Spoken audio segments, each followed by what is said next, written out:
Hai guys, selamat petang. Hari ni kita akan pergi ke Sunway Lagoon.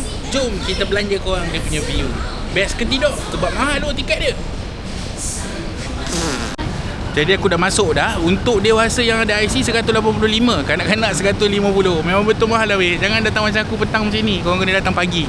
Lepas tu, kalau tak ada IC lagi mahal weh. Pergi check sendiri.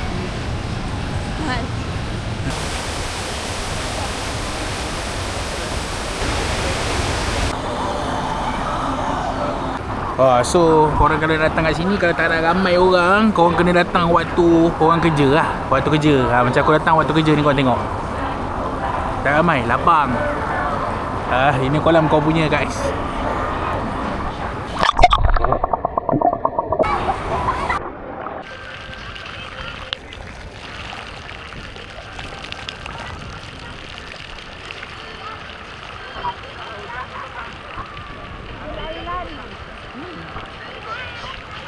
Kejap atas, kejap bawah.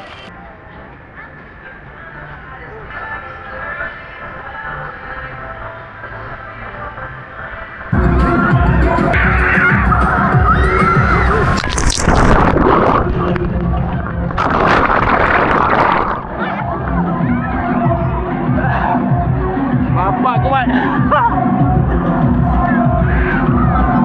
Melayang mat.